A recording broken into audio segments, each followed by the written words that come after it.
Beneath the waves lurks a stealthy war machine. Submarines, the silent killer. Capable of carrying out a nuclear attack, today's submarines play a key role in the national defense of many countries. Rarely sighted, they patrol the world's oceans while their crews watch and wait, ready to take their enemy by surprise. Underwater craft have a long and colourful history. In 332 BC, Alexander the Great is said to have commissioned a very fine barrel made of white glass, so he could view the depths of the sea during the siege of Tyre. In 1620, Dutch scientist Cornelius Drebbel built an enclosed rowboat with waterproof leather oars. The craft travelled from Westminster to Greenwich along the River Thames, its hydrodynamic form enabling it to travel underwater when it was propelled ahead by the oarsmen. The next 150 years saw several innovative designs, including the Rotterdam, a wooden submersible with a clockwork engine,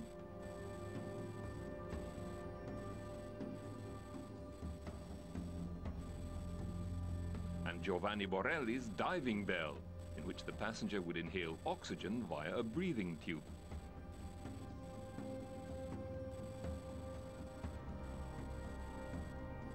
With so many of the world's battles being fought on water, it was obvious to military strategists that an underwater craft would be a huge tactical advantage. In 1776, American inventor David Bushnell designed and constructed the first military submarine.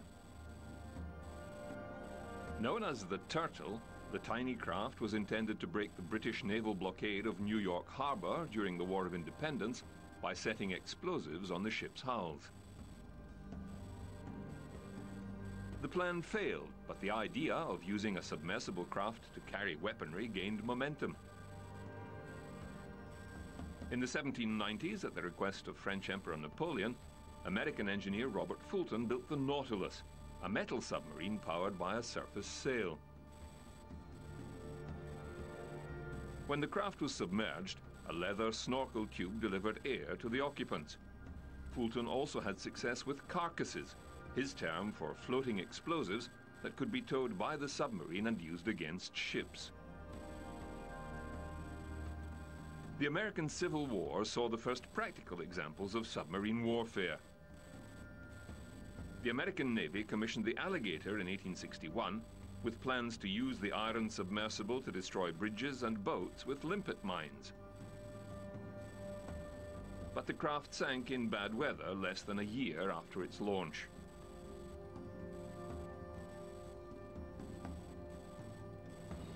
It was left to the Confederate submarine H.L. Hunley to make history by becoming the first submersible to successfully destroy a target.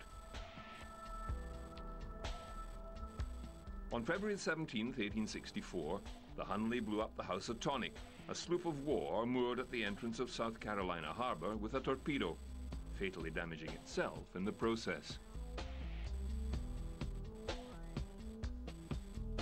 As the century wore on, inventors experimented with various power sources. John Holland's designs used an internal combustion engine for surface power and electric battery power underwater. In 1900, a Holland submarine became the first submersible purchased by the United States Navy. It carried 3 torpedoes ready to be fired from an 18-inch torpedo tube and a mortar for surface use. Holland also sold models to Britain, Russia, and Japan. In 1905, Theodore Roosevelt visited the USS Plunger and became the first American president to dive in a submarine.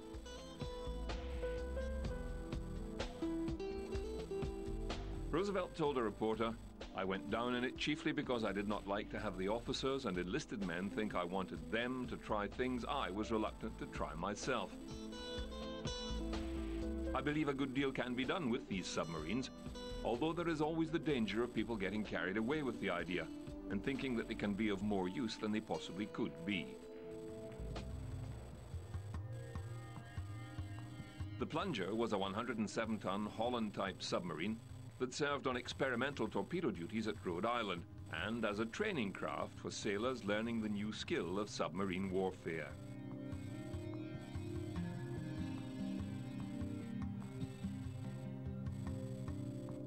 The USS C-1 Octopus was another sub operating as a training vessel from Newport. The Octopus later patrolled Atlantic waters during the First World War.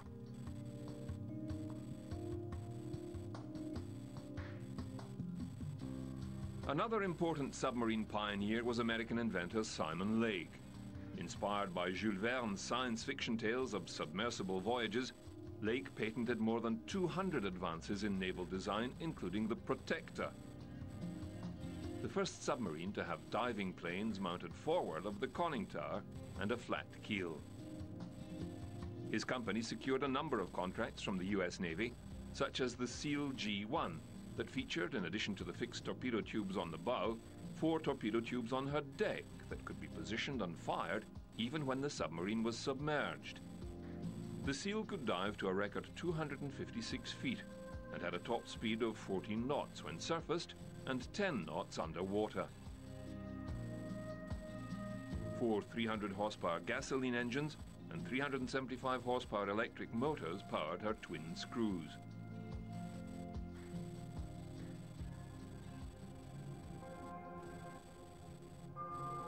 In Germany, the Friedrich Krupp Germania Werft shipbuilding company became a major manufacturer of submarines. The first Krupp submarines were based on French design. But in 1906, U-1, first submarine built for the German Imperial Navy, floated out of the shipyard.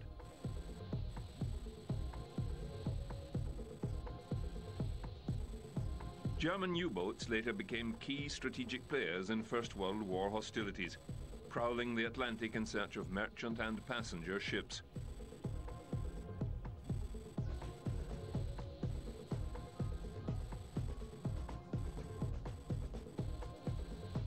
Their most notorious victim was the Lusitania, which was torpedoed by U-20 on the 7th of May, 1915.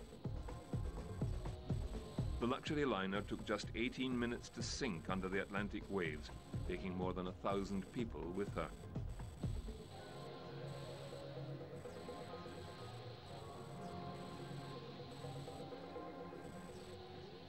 Once underwater, submarines were invisible, able to attack without warning. U-boats were also used to lay mines and lure warships towards them. The German campaign successfully reduced the number of ships able to bring supplies from America, and Britain was forced to introduce rationing.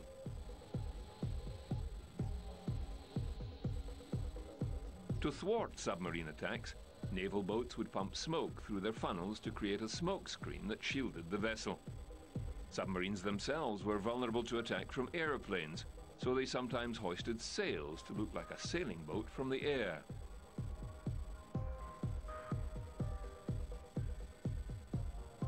However, many submarines were successfully destroyed, including the U-boat that sank the Lusitania.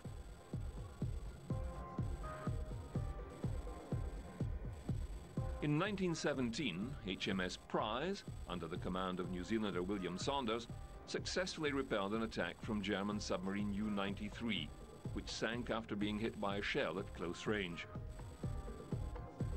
The sub's commander was rescued and the U-boat thought to have been lost. However, the second-in-command was able to regain control over the stricken sub and bring it safely back to Germany.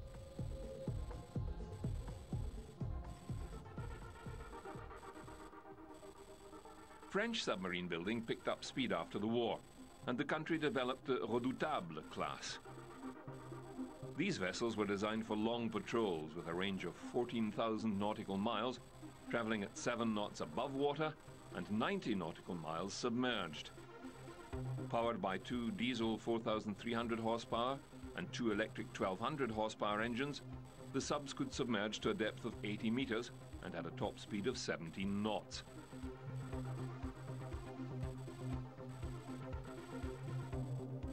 They were 92 meters in length and carried an array of armaments, including 11 torpedo tubes and 2 13.2mm machine guns. The 1,500-ton subs could carry a crew of 79 men and 5 officers.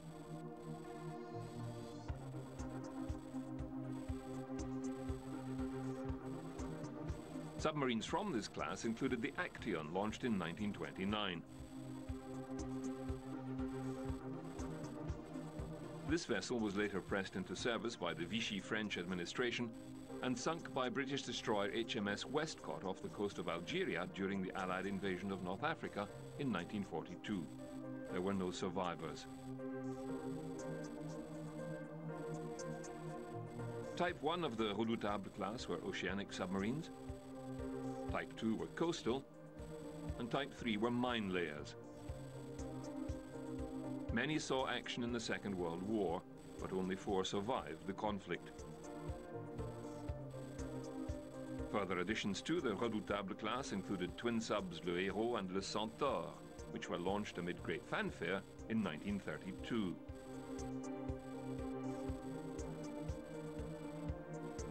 Another Redoutable class vessel was the Casabianca, launched in 1935. When France fell to the Germans in 1941, she was disarmed, but her captain hid fuel on board and secretly restored the weapons. In 1942, when the Germans invaded Toulon harbor, the Casabianca fled under heavy German fire and managed to escape to Algiers, where she joined the Allied fleet. She carried out missions for the Allied secret services and was dubbed the Phantom Submarine by frustrated German troops.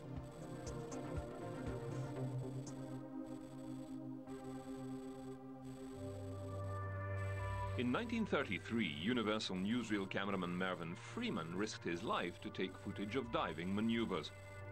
He was lashed to the periscope of Narwhal, the US Navy's largest submarine, while the crew below maintained the vessel on an even keel.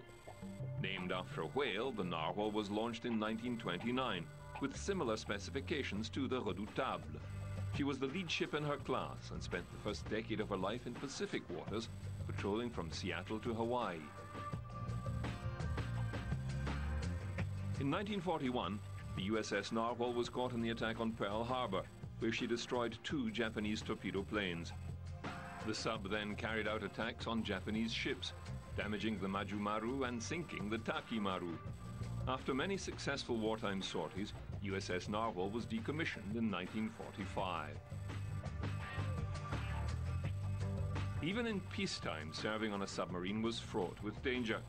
In 1921, HMS K5 of the British Royal Navy was lost with all hands after a mock battle in the Bay of Biscay went wrong. The vessel was never found, but it was assumed she had exceeded her maximum depth. The high risks of submarine operations led to much research into safety equipment. Some of the most terrible dramas of the sea have been enacted in submarines, when accidents have kept them at the bottom of the sea and rescue of the crew has been impossible.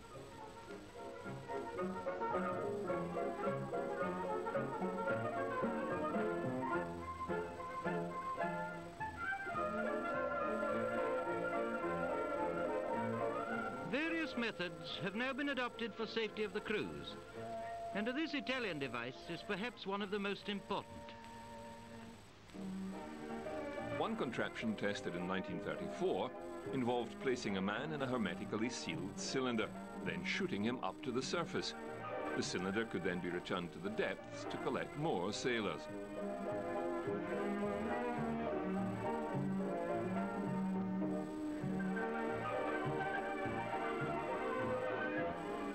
Everything secured, the cylinder is released, and in the space of seconds it reaches the surface, where the man can free himself from his temporary imprisonment.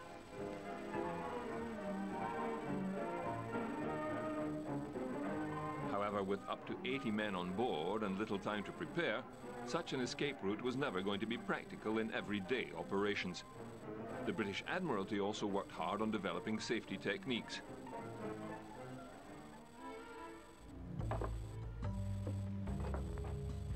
Hang on, it'll be light up top now. Use a yellow candle. Right, Swain.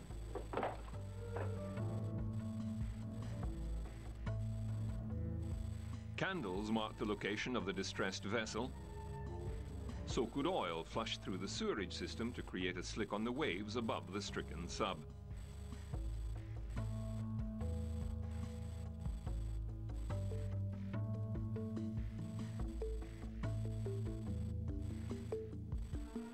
out through the boat and get dressed in pairs. Help each other.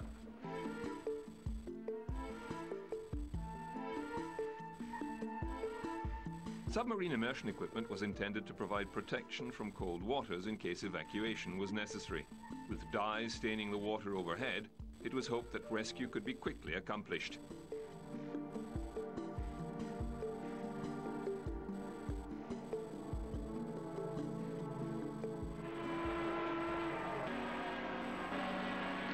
And then, for good measure, a second submarine of the same class goes down from the same yard. The wife of a Rear Admiral of Submarines, Mrs. B.C. Watson, launches HMS Truant. And these two today bring the total of submarines launched from Barrow up to 178. 178 ships for Imperial defense.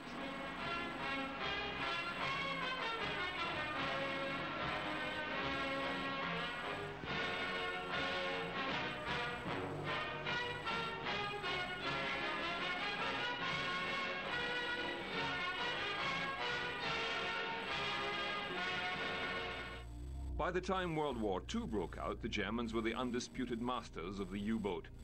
Despite being smaller than their British and American counterparts, German submarines had huge successes, with the Type 7 alone sinking more ships than all the Allied subs put together during its forays into the Atlantic.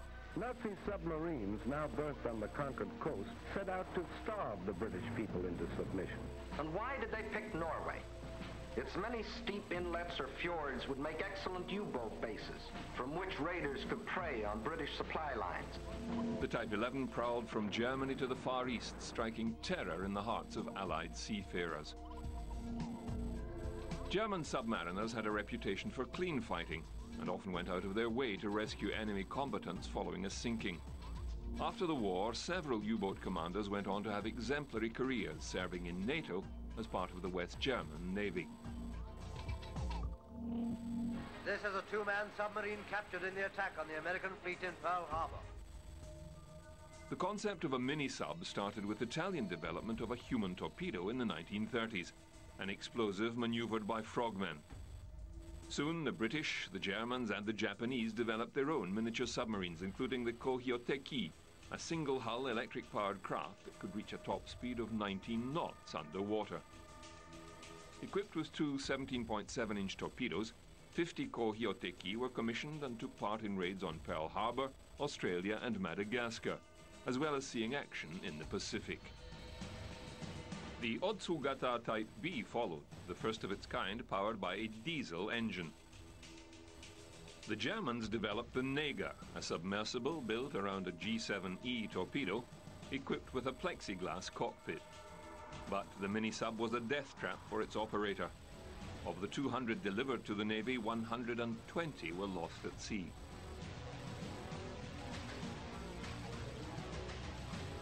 The Biber mini-sub was inspired by the capture of a British Wellman 46. Just 9 meters by 1.6 meters, the craft was powered by a single-shaft, 132 horsepower Opel Blitz Auto petrol engine. One 13-horsepower electric motor gave it underwater propulsion. When the petrol engine was run for extended periods of time, it gave off carbon monoxide fumes, which had the potential to suffocate the operator if the upper hatch was closed. The sub could submerge to 100 feet, but was uncontrollable in a dive. The two G7E torpedoes were fired via a pneumatic cylinder. When the remains of British mini-subs X7 and X8 were recovered from Norwegian waters, Germany adapted the design to create the Hecht, to be used in mine-laying operations. Because the craft was intended only for underwater operations, it was powered by an 8 MAL-210 battery based on 5 17T torpedo troughs, driving a 12-horsepower AEG torpedo engine. The Hecht also carried a short-range torpedo with negative buoyancy. The Seehund was the best designed German mini-sub, but it didn't go into production until 1944, the waning months of the war. The two-man craft carried 2 torpedoes and was capable of extended operations. Their compact size of 11.9 meters in length, slow, steady speed, and almost noiseless operation made it almost impossible for Allied sonar or hydrophones to pinpoint the miniature sub. British Admiral Charles Little said of the Seehund, "Fortunately for us, these damn things arrived too late in the war to do any damage." Germany's U-boat success was largely due to the pioneering Wolfpack tactic, where up to 20 subs would converge on a single convoy. Masterminded by Karl Dönitz, the tactic saw the destruction of hundreds of ships from convoys such as SC-7. This convoy was attacked several times, including on the 18th of October 1940. On this night, Dönitz sent 5 U-boats into the convoy, where under the cover of darkness they ran surfaced between the Allied ships, taking down 16. The German submarine war was effective and terrifying. "The only thing that ever really frightened me during the war was the U-boat peril," admitted British Prime Minister Winston Churchill. But Wolfpacks became less effective once Britain employed its high-frequency direction finder to pick up the radio messages that the German subs relied on to set up the attacks. The first U-boat to be captured by aircraft in this war.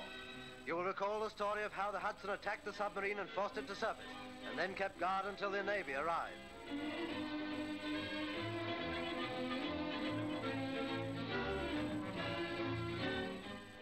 There seems to be a bit of an ancient mariner yarn going on by one of the reception committee.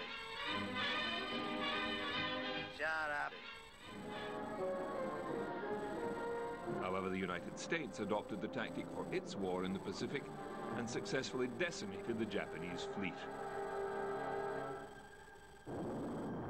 More than 2,000 times during World War II, torpedoes found their targets in enemy vessels as the submarine fleet of the United States Navy established a mark unequaled in the history of naval warfare.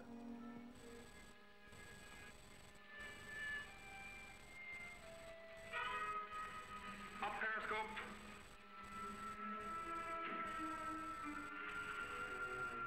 Bearing, mark 329. Range, mark 6100. Down periscope. Angle on the bow, starboard 15. America's Pacific campaign was a deadly one for its submariners, as it lost 52 subs and 3,500 men in the fight against Japan. In all, 785 subs were sunk during the Second World War, with 8 out of 10 submariners losing their lives. After the war, the US, Britain and the USSR all came into possession of experimental German U-boats with snorkels and advanced sonar.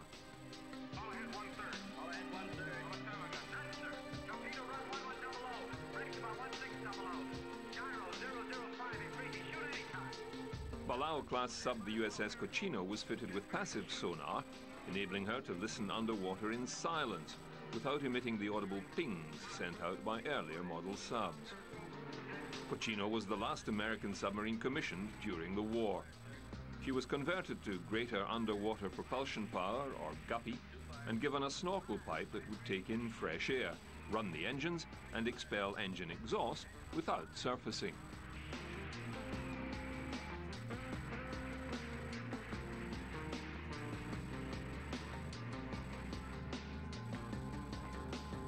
These modifications made her perfect for a secret Cold War assignment.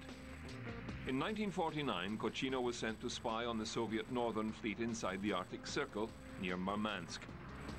Holes were drilled in her pressure hull for cable to connect sensitive eavesdropping equipment. Ears were fitted beside the sub's sail, prepared to capture radio signals that indicated Soviet missile tests. But the voyage ended in disaster. No signals were confirmed, and the sub ran into bad weather off the coast of Norway, contributing to an electrical fire and battery explosion.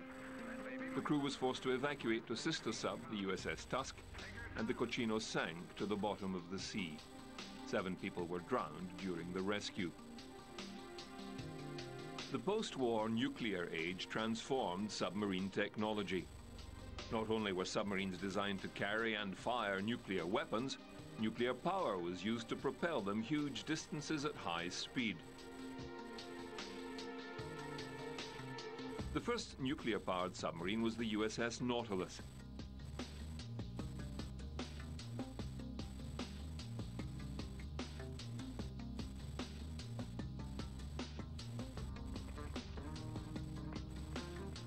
US President Harry Truman signed his name onto the vessel's keel at a ceremony in 1952, and the submarine was constructed at the Electric Boats shipyard in Connecticut.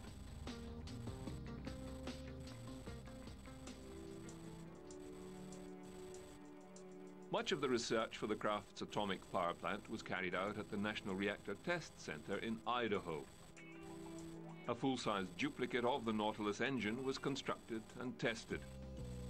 On the 30th of September 1954, First Lady Mamie Eisenhower christened the hull of the newly commissioned Nautilus.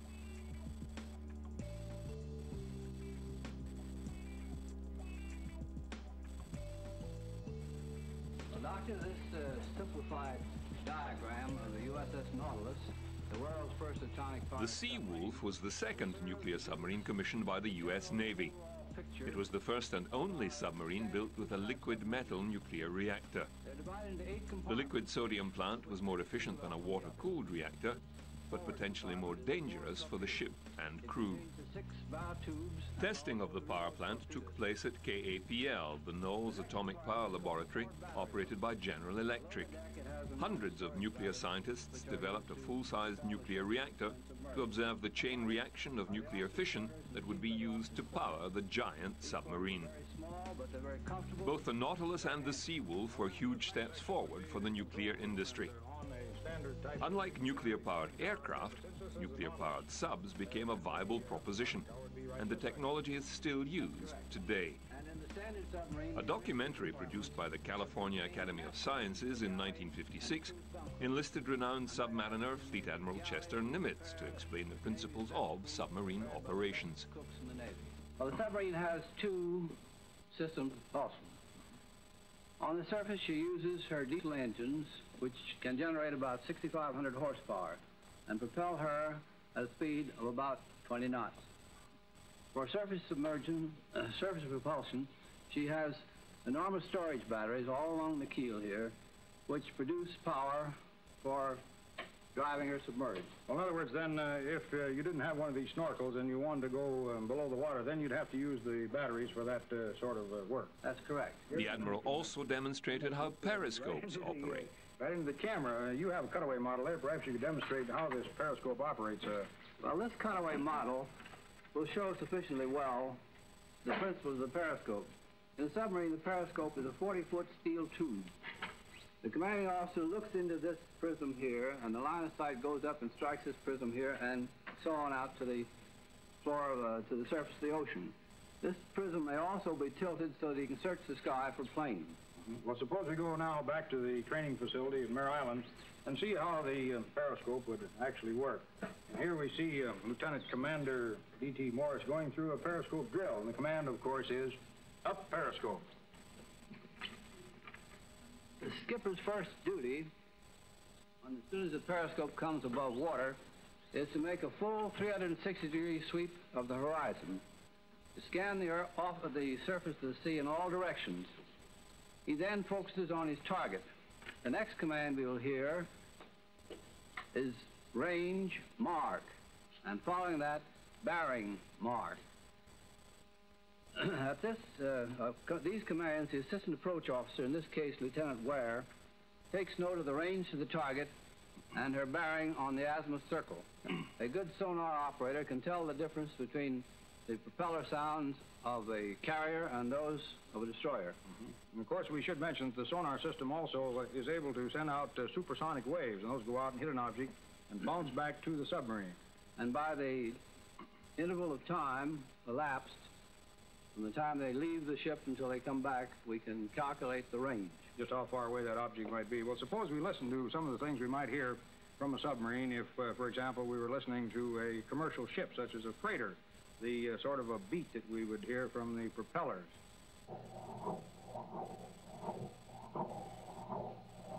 Then followed by the beat of a faster ship, such as a destroyer.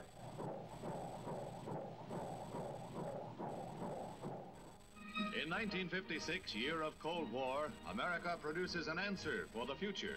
The atom-powered submarine Nautilus passed all tests with flying colors, cruising submerged a distance equivalent to circling the globe. America's sea frontiers were pushed back in a mighty leap. With increased range, guided missiles were added to the underseas arsenal, and the submarine became a more formidable weapon of counterattack on enemy coasts. The year had indeed seen a revolutionary step forward in naval warfare and the nation's defense. White House ceremonies break the news to the world of the epic feat of the atomic submarine Nautilus. President Eisenhower personally awards the Legion of Merit to her commander, W.R. Anderson, who skippered the 1,830-mile voyage. In 1958, with great fanfare, the Nautilus completed a record-breaking voyage from Pearl Harbor, under the Arctic Circle, and through to the Atlantic. Operation Sunshine was the first crossing of the North Pole by a ship. 6,000-mile shortcut from the Pacific to Europe. With the mighty Nautilus submerged for the 96-hour cruise, the voyage was a quiet one for the 116 crewmen and scientific observers. No emergencies, no encounters with fanciful sea monsters a la Jules Verne. But always there was a sense of adventure as the Nautilus logged a cruise that will rank with man's first strides into space in the annals of 20th century achievement.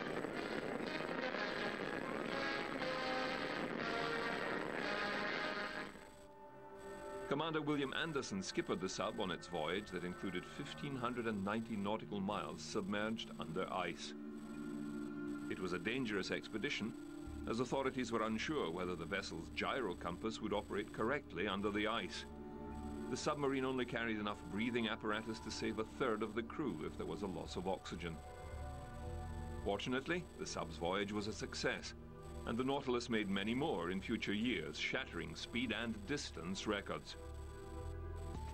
In 1959, the USS Skipjack put to sea. Even more revolutionary than the Nautilus, the nuclear-powered attack sub featured a fish-type hull, giving it unprecedented speed and maneuverability. The vessel had similar controls to an aeroplane, and its diving planes had been moved from the hull to a 23-foot sail that resembled a shark's dorsal fin. A second-generation S5W reactor gave the Skipjack the ability to travel at full power from 90,000 to 100,000 miles. Its motto was Radix Nova Tridentis, or Root of the New Sea Power. The design was so effective that it was used in every US submarine until 1997.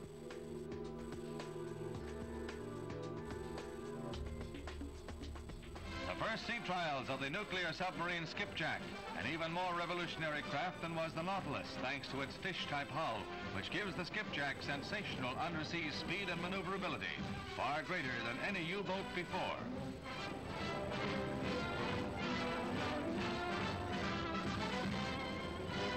The pilot actually flies it like an airplane with similar controls. Only underwater is the Skipjack really at home. Her sleek round hull is completely unlike the boat shapes of prior craft. On the surface, she's a little sluggish and awkward, but the nuclear power plant means that the Skipjack and her sister subs now on the ways will be able to cruise and fight underwater to the limit of the crew's endurance.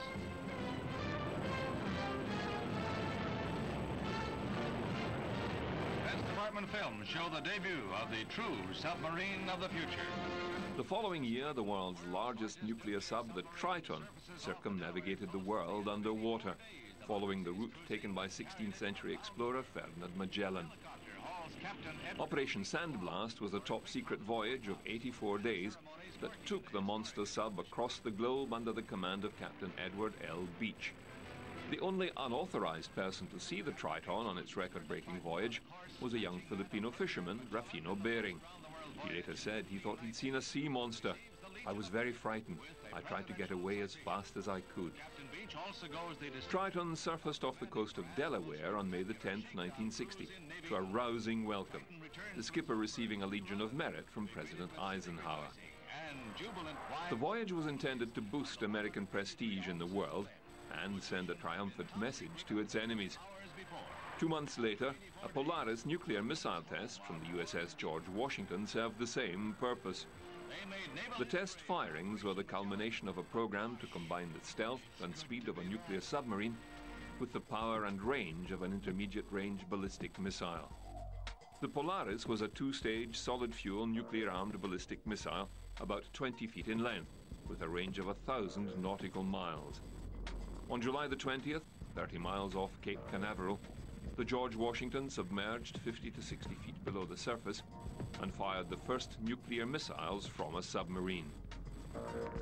With submarines able to carry nuclear weapons to any ocean on the planet, the dynamics of the Cold War changed. The Navy's newest nuclear submarine, the Thresher, is launched at Portsmouth Naval Shipyard. The 278-foot craft is the first of a new class of attack subs designed to operate deeper and more silently than previous undersea craft. The Thresher will have a crew of 8 officers and 80 enlisted men. She gets a bow first launching, the first in 40 years, with the christening done by Mrs. Frederick B. Warder, wife of the 8th Naval District Commandant. The Thresher's novel moving torpedo tubes mounted amidships necessitate the bow first launching. They'll make the craft one of the most effective fighters in the Navy's undersea fleet. On the 9th of July 1960, the first Thresher-class submarine was launched at the Portsmouth Naval Shipyard, joining the growing ranks of U.S. nuclear-powered subs. The USS Thresher was a big step forward for naval technology. She carried the first computerized fire control system in a submarine and had an unparalleled sonar range. But despite her advanced design, the Thresher and all 129 crew were lost at sea off the Cape Cod coast on April 10, 1963, when the submarine failed to surface following deep-sea exercises. The last thing heard by sonar operators on the submarine rescue ship Skylark, which was shadowing the sub, was the sound of air rushing into an air tank. A massive underwater search located the remains of the Thresher on the seabed, about 8,400 feet below the surface. The Navy concluded that the failure of a piping joint in a seawater system in the engine room allowed a burst of water to short out electronics and cause an automatic shutdown of the nuclear reactor. Without nuclear power, the sub dropped to the ocean depths, where it was flattened by water pressure. According to one photographer who saw the wreckage, the Thresher looked as if it had literally been shredded, crushed by some giant unseen hand. Across the Atlantic, the British were forging ahead with their own atomic submarine program. The 7th HMS Dreadnought became the nation's first nuclear-powered submarine. It was joined by the Valiant in 1966, the first fully British nuclear fleet submarine. Interviewed at the Valiant's keel-laying ceremony in 1962, its captain said the crew was highly specialized. They're all volunteers and they've all been specially selected because the training for the submarine is a much higher standard, because everyone must know exactly what is happening and also know a great number of details about the power plant itself to ensure its absolute safety under all conditions. What sort of amenities will they have? Well, for instance, there are cinemas in each of the messes. We hope to carry a large stock of tape recordings for relaying, say, BBC-reported programs, a large library, and we'll carry a number of games of various types that people can play in their messes. Proudly afloat for all to see at Barrow-in-Furness was Dreadnought, the Royal Navy's first nuclear-powered submarine built by Vickers Armstrong at a... HMS Dreadnought and Valiant were key weapons in Britain's Cold War nuclear deterrence strategy. The Dreadnought was modelled on the U.S. submarine design for the USS Albacore. It included a distinctive whale-shaped casing and a fin-shaped conning tower to reduce drag. 113 men crewed the vessel, and great effort was taken to build comfortable quarters because of the amount of time the nuclear-powered submarine would be spending underwater. The Dreadnought spent nearly 20 years in service for the British Navy, including a secret mission during the Falklands War. In 1971, she travelled 1,500 miles under the polar ice cap to become the first British submarine to surface at the North Pole. In the years since nuclear submarines emerged on the scene, safety systems have been upgraded significantly. But as the tragedy of the Kursk demonstrated, the possibility of disaster remains ever present. On August the 12th, 2000, K-141 Kursk disappeared in the Barents Sea with 118 men on board. Later investigations showed that a number of the men survived the initial explosion that sank the craft into the mud at the bottom of the sea, and later died of suffocation. The Oscar II-class nuclear missile submarine was a showpiece of the Russian Navy and the largest attack submarine ever built. The Russians insisted they did not need international help and could rescue the occupants of the stricken sub by themselves. However, the rescue attempts ended in failure. Investigations determined that the most likely cause of the disaster was a leak of hydrogen peroxide in the forward torpedo room that caused a warhead to detonate, leading to a chain reaction of other explosions. 2 Dutch salvage companies were hired to retrieve the wreckage, a massive undertaking given that the submarine was resting 354 feet below the waves and weighed almost 24,000 tons underwater. The retrieval team used a giant cutting chain to sever the front section and lift the bow first. The rest of the submarine was retrieved later using heavy-duty lifting cables, which were anchored into the sub through holes drilled by divers and securely plugged. The Kursk was hauled onto pontoons and transferred to dry dock for examination. Relatives of the dead sailors felt the situation was handled badly by a top brass reeling from the scale of the catastrophe. On the 5th anniversary of the disaster, several attended a somber ceremony at the Kursk Memorial in Moscow. A Naval Guard of Honor laid a wreath at the foot of the monument to remember those who lost their lives. Although there is now an official explanation for the explosion on board the Kursk, there is still speculation in Russian media and countless conspiracy theories. Navy top brass took 2 days to reveal a malfunction on board the Kursk, and then delivered a rash of contradictory statements. Officials alluded to a collision with a NATO vessel. They said the crew was tapping out SOS messages on the hull. Then they announced that the crew had died minutes after the blasts, rendering the Navy's delayed, botched rescue effort pointless. Sofia Leonova, whose son Dmitry died on the Kursk, said she was still upset at the way officials informed her and other families of the accident. I think they did everything they could, but couldn't save the sailors. But they should have told us immediately and should not have prolonged the wait. The accident happened on August 12th, and only on August 24th were we told all of them had died. Then we wouldn't have had such a long period of tension and worry. The ceremony came just days after the dramatic rescue of 7 sailors from a Russian mini-submarine. Back then, in August 2000, it was clear that we did not have modern equipment. Since then, we have bought everything that we could have possibly bought, and I want to emphasize that. The equipment we have on our rescue ships today are called Venom. They have been procured from England, and their operators have been trained in England, and they are much better than the Scorpio. In North Korea, the government is alleging that a mini-sub it has put on display in Pyongyang is an unmanned American spy sub it captured off the North Korean coast in 2004.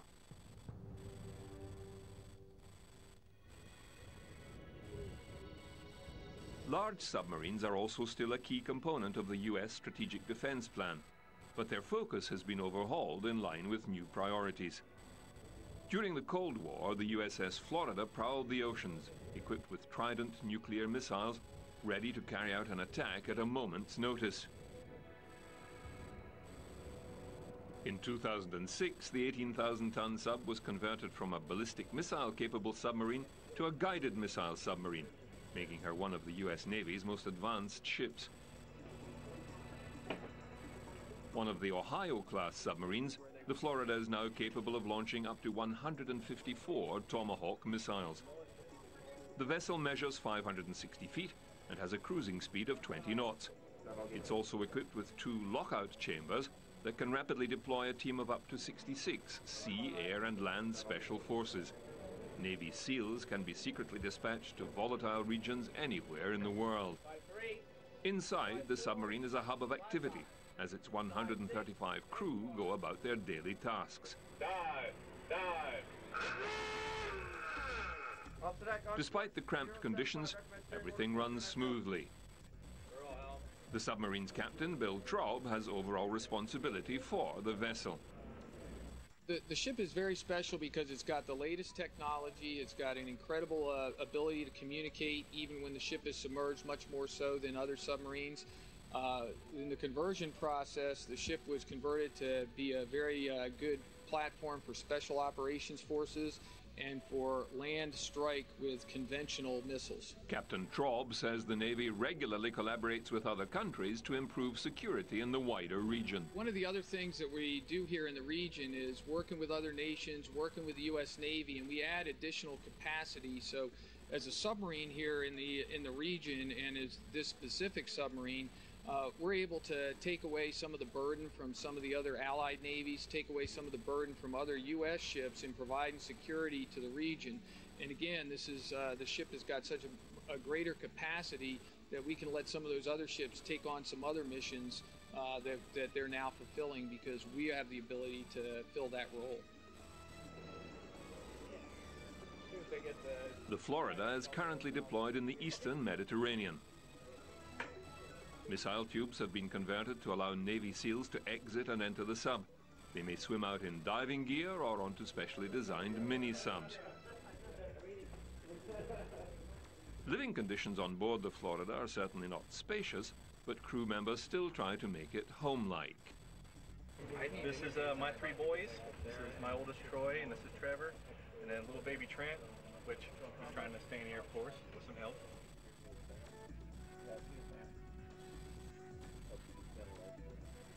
Inside the submarine's canteen, lunch is being served. A crew member's day is divided into shifts of 6 hours. Those on board the submarine have access to a gym, cafeteria, and the internet to keep in touch with loved ones. Hobson, one of the ship's crew, says he misses his family, but is happy to serve his country. Obviously, I can't take my family with me.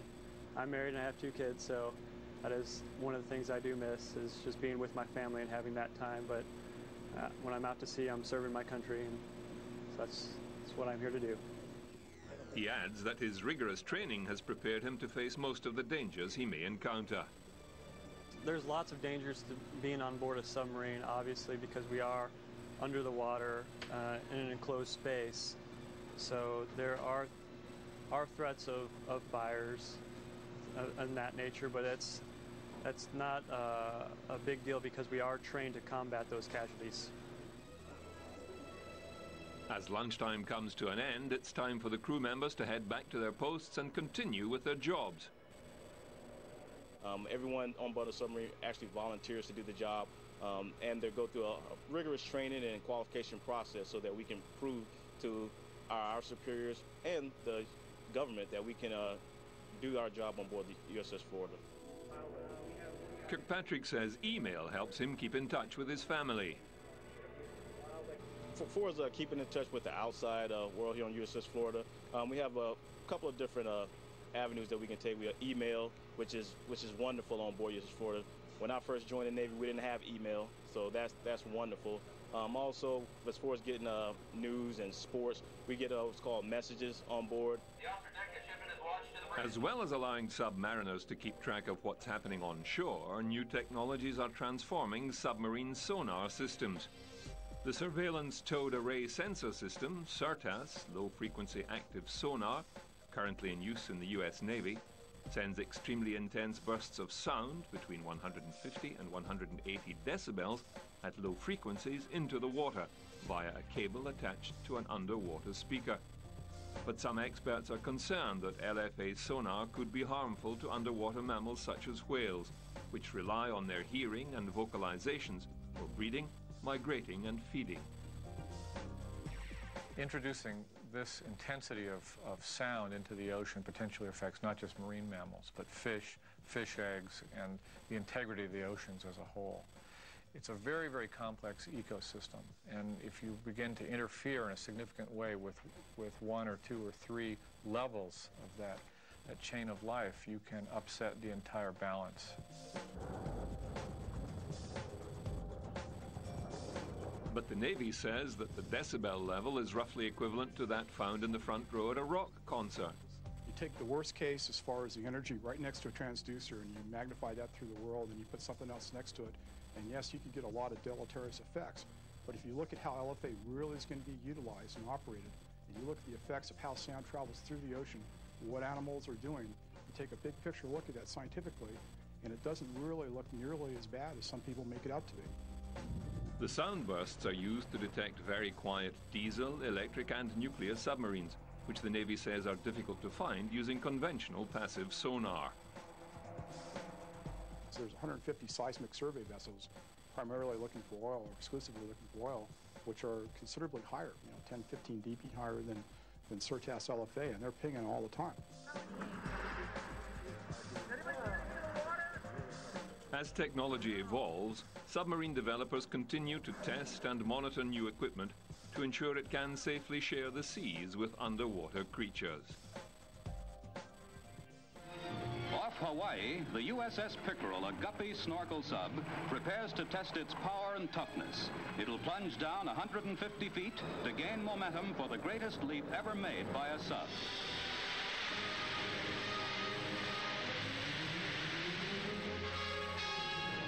The 70 crewmen said they weren't hurt during the leap. They just held on tight. Submarines, stealthy, silent killers, and a symbol of man's ability to master the most extreme environments.